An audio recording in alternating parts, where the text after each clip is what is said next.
বিসমিল্লাহির রহমানির রহিম। আসসালামু আলাইকুম। প্রথমত, এই যে বাংলাদেশ মুক্তির স্বাদ পেয়েছে, এটি এমনি এমনি আসেনি।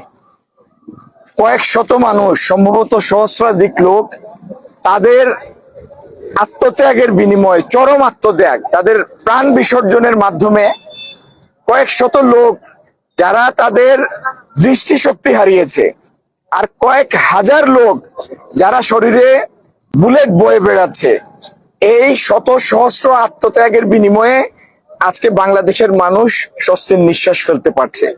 স্বৈরাচারী হাসিনা পালিয়েছে।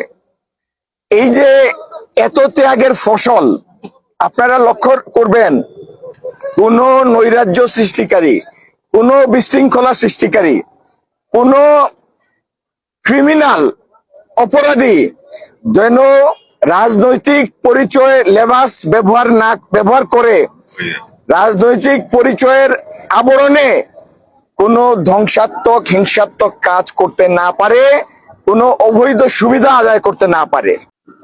যারা রাজনীতির মানুষ, যারা রাজনৈতিক নেতাকর্মী, তারা কখনো নৈরাজ্যকে প্রশ্রয় দেয় না।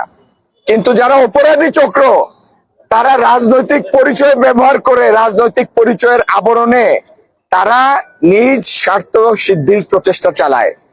আমাদের দায়িত্ব হচ্ছে, বাংলাদেশের সর্ববৃহৎ রাজনৈতিক দল হিসাবে বাংলাদেশ জাতীয়তাবাদী দলের নেতাকর্মীদের পবিত্র দায়িত্ব হচ্ছে, আমরা আমাদের জানমাল রক্ষা করব, আমাদের ব্যবসায়িক প্রতিষ্ঠানগুলি রক্ষা করব, রাষ্ট্রীয় প্রতিষ্ঠানগুলি রক্ষা করব, ধর্মীয় প্রতিষ্ঠানগুলি রক্ষা করব। প্রশাসন পূর্ণ সক্ষমতায় ফিরতে আর হয়তো 2-1 দিন সময় নেবে। আপনারা দেখেছেন ইতিমধ্যে তারা তাদের কাজ শুরু করেছে। আর প্রথম দিন হতে আমরা সকাল থেকে রাত পর্যন্ত অক্লান্ত পরিশ্রম করে যাচ্ছি, যাতে এই শূন্যতার ফায়দা কোন স্বার্থান্বেষী মহল হাসিল করতে না পারে। আপনাদের সবার সহযোগিতায় ইনশাল্লাহ আগামীকালকের মধ্যে আমরা জীবনযাত্রা পূর্ণ স্বাভাবিক অবস্থায় ফিরিয়ে নিয়ে আসবো। আর আপনারা লক্ষ্য রাখবেন, এইখানে অবস্থিত আপনাদের জালালাবাদ থানা ওসি আজকে আছে, কালকে আরেকজন ওসি হিসাবে দায়িত্ব পাবে। আজকে একজনে এসআই আছে, কালকে আরেকজনে এসআই হিসাবে দায়িত্ব পাবে। আজকে অমুক এসি আছে, কালকে ভিন্ন নামের এসি আসবে। কিন্তু এই পদগুলি রাষ্ট্রের নিযুক্ত কর্মকর্তার পদ।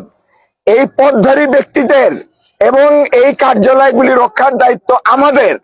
কারণ এত ত্যাগের বিনিময়ে অর্জিত যে সাফল্য, এটি এই জন্য যে বাংলাদেশকে আমরা উন্নয়নের পথে নিয়ে যাব, ধ্বংসের পথ থেকে ফেরাবো, সেই জন্য।